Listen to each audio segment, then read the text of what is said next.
Your Daily 180, 180 seconds of pure Bible study.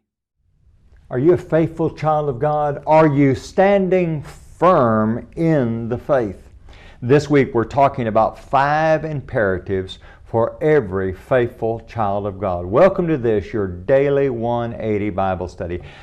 Thank you for participating.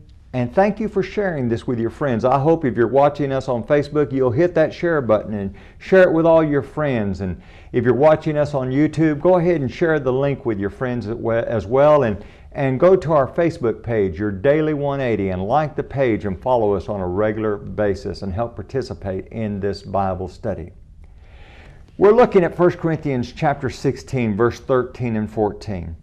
And yesterday we looked at the first imperative, we must watch, we must be alert. But I want you to notice this. He says, stand fast in the faith, or in other words, stand firm in the faith.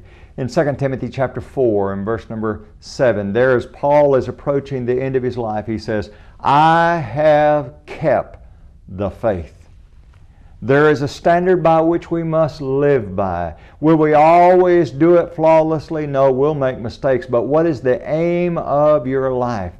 Are you endeavoring to stand firm for God's will? In Jude verse 3, there we find this mandate, contend earnestly for the faith. It's not something that we can take lightly. In Galatians chapter 2 and verse number 5, there Paul talks about his encounter with some Judaizing teachers at Galatia. Listen to what he says. We did not yield submission even for an hour that the truth of the gospel might continue with you. He says, no. We're not going to let the gospel be perverted. We're not going to give in just a little bit. We're going to stand firm for what is right. Now, unfortunately, in our day and time, in the culture, at least here in North America, people don't like that. We like people who will kind of give in and say, okay, there's your way, there's my way, but there's not the way. No, that's not true. Now, it's not that Paul didn't know how to bend.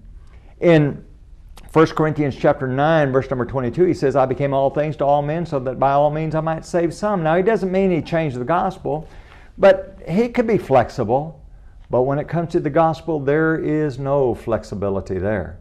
We must stand firm for the absolutes of the gospel, and we must not give at all, even for a moment.